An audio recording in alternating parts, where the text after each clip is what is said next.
Hello everyone, तो यार जोसा काउंसलिंग का राउंड 1 का रिजल्ट आउट हो चुका है। अभी तक कट ऑफ रिवील नहीं की गई हैं कि क्या कट ऑफ्स गई है, कितने पे एनआईटी मिला है, कितने पे आईआईटीज मिले हैं, कितने पे ट्रिपल आईटीज मिले हैं। लास्ट सीट अलॉटिंग क्या रही है सर? 40,000 रैंक वाले की भी नॉन अलॉटिंग रही है। 40,000, 42,000, 48,000 रैंक वाले को कुछ नहीं मिला हुआ है, जिसने एनआईटीज और ट्रिपल आईटीज को ऑप्शन रखे थे। सीएससी, आईटी और ईसी वाले की मैं बात कर रहा हूँ। तो सिंपली अभी हम लोग यहाँ पर एक बच्चे का लॉगिन करके पूरा देखेंगे कि आगे का कैसे क्या पूरा प्रोसेस करना है कम्प्लीटली, है ना। तो एक कैंडिडेट ये हैं, अगर यहाँ से आप जाकर जैसे देखना चाहेंगे कि क्या सीट अलॉटमेंट आया है, तो इनको जैसे सीट अलॉटमेंट नहीं आया है तो सिंपली ये जो फ्री एग्जिट का ऑप्शन दिया हुआ है, तो आपको फ्री एग्जिट पे क्लिक नहीं कर देना है। अगर आप फ्री एग्जिट फ्रॉम काउंसलिंग कर देंगे तो यहाँ से आप काउंसलिंग से बाहर हो जाएंगे और आप आगे के राउंड्स में कंटिन्यूअस पार्टिसिपेट नहीं कर पाएंगे। पहले तो एक कंडीशन ये हो गई। अब हम किसी एक कैंडिडेट का और लॉगिन करना चाहेंगे। अब मैंने एक कैंडिडेट का और ऐसा लॉगिन किया है जिसको अलॉटमेंट मिली हुई है। तो सिंपली इनका पहले प्रोफाइल अगर हम लोग देखना चाहें तो देख सकते हैं। होम स्टेट इनका गुजरात है और रैंक 23,813 है। और साथ ही साथ अलॉटमेंट अगर देखेंगे क्या अलॉटमेंट मिला हुआ है, आज अलॉटमेंट देख लेते हैं। 17 नंबर की इनको कोई चॉइस अलॉट हुई है और इनको सूरत में इलेक्ट्रिकल मिली हुई है, ठीक है ना। सूरत में इलेक्ट्रिकल मिली हुई है, ओपन कैटेगरी से मिला हुआ है और फीमेल कैंडिडेट की सुपर न्यूमेरी सीट मिली हुई है। इनका होम स्टेट लग रहा था बिकॉज गुजरात, इनको इलेक्ट्रिकल ब्रांच मिली हुई है। तो अब यहाँ पर आगे एक ये लेटर आ रहा है कंप्लीट, तो आप इसको डाउनलोड कर सकते हैं। अब इसमें लेटर में जो आगे का प्रोसेस दे रखा है वो कम्प्लीटली आपको अच्छे से पढ़ना है। आपको जो ऊपर की सीट अलॉट हुई है या जो लेटर है ये प्रोविजनल लेटर है, ये कम्प्लीटली एक तरह का अलॉटमेंट लेटर नहीं है। तो सिंपली क्या है, कुछ रिक्वायर्ड स्टेप है वो भी हमको आगे के कंप्लीट करने पड़ेंगे। पहला हमको विलिंगनेस सब से फिल करना है, मतलब सबमिट करनी है। और दूसरा हमको 10th का एक सर्टिफिकेट जिसमें हमारी डेट ऑफ बर्थ मेंशन हो, या हमारी मार्कशीट भी हो सकती है, पासिंग सर्टिफिकेट भी हो सकता है, लेकिन डेट ऑफ बर्थ मेंशन होना वहाँ पर मस्ट है।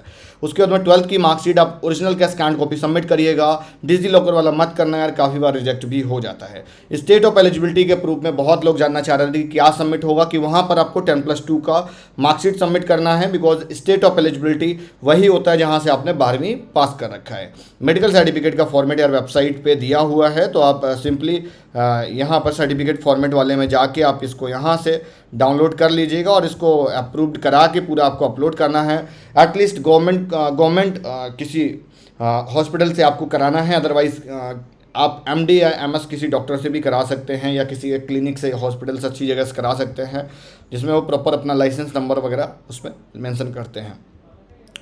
इंपॉर्टेंट चीज़ ये थर्ड स्टेप ये है, 35,000 रुपये जनरल ईडब्ल्यूएस और ओबीसी वाले को पे करना है, 15,000 रुपये एससी एसटी और पीडब्ल्यूडी वाले को देने हैं। उसके बाद में अगर डॉक्यूमेंट्स कुछ भी गड़बड़ पाया जाता है तो एडमिशन आपका कैंसिल कर दिया जाएगा। पहले तो उसमें क्वेरी रेज होती है, अगर आपने उसकी जगह नहीं सबमिट किया तो आपको कैंसिल हो जाएगा। कुछ भी अगर कुछ मिसमैच पाया जाता है तो उसमें आपको प्रॉब्लम क्रिएट हो सकती है। अगर ऐसा कोई भी स्टूडेंट है तो आप मुझे ज़रूर कमेंट करके बताइएगा। दूसरी इंपॉर्टेंट चीज़ कि आपको कितनी रैंक पे कौन सी ब्रांच, कौन सी एनआईटी, कौन सी ट्रिपल आईटी अलॉट हुई है, तो ज़रूर मुझे कमेंट करिएगा, पहला पॉइंट। दूसरा, सीट अपग्रेडेशन की अगर हम बात करें तो यहाँ पर जो आपको मिला हुआ है, तो आप इसको सीट अपग्रेडेशन को एक तरह से हम लोग फ्लोट बोलते हैं, है ना। सीट अपग्रेडेशन वाले में जैसे जाओगे, you can accept the allocated seat with floating / sliding option if you are allotted a different seat in subsequent round, then your offered current seat will be automatically cancelled और forfeit. कि मतलब जो आपको currently seat मिली, अगर round 2 में दूसरी मिल जाती तो पुरानी वाली सीट चली जाएगी, फिर आपको नई वाली सीट मिलेगी।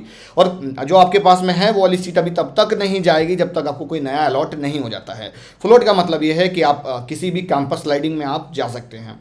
स्लाइड का मीनिंग ये है कि जो आपको कैंपस मिला है उसी कैंपस के अंदर ब्रांच स्लाइडिंग में अपग्रेड होगा, जो भी आपने चॉइस फिलिंग प्रेफरेंस उस पर डाली हुई है। तो फ्लोट ऑप्शन सबमिट करिएगा, आप सभी से रिक्वेस्ट है, तो बहुत बढ़िया रहेगा।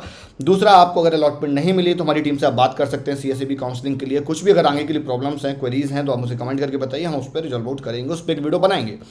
उसके बाद में सीट एक्सेप्टेंस फीस तो आपको पे करनी है। फिर आपको एक फाइनल यहाँ पर दिया होता है, final confirmation pertaining to admission is subject to production of a valid and original eligibility documents and their physical verification at the admitted institute।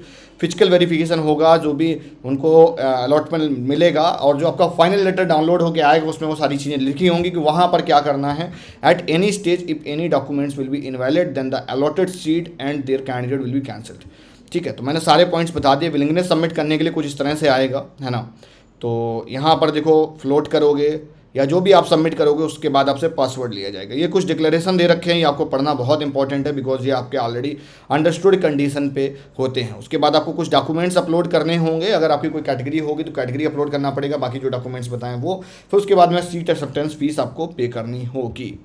तो वीडियो आज की यहीं तक, और इसी तरीके से वीडियोस पाने के लिए चैनल को सब्सक्राइब करिए। कुछ डाउट करिए तो कमेंट करके बताइए। फिर मिलते हैं नेक्स्ट वीडियो में, फिर किसी नई जानकारी, किसी नए अपडेट रिसर्च के साथ में। आप ये भी जरूर बताइएगा कि आपको जो PDF वगैरह दी गई थी बाकी लोगों के द्वारा, उनसे क्या क्या हेल्प मिली हुई है, और जिसने मेरे यहाँ से अलॉटमेंट ली थी उसको अगर अलॉटमेंट आई हुई है तो प्लीज़ कमेंट करके बताइएगा। जो हमारे कमिटमेंट्स थे वो पूरे हो रहे हैं कि नहीं हो रहे वो भी जरूर बताएं। मिलता हूँ नेक्स्ट वीडियो में, बाय बाय।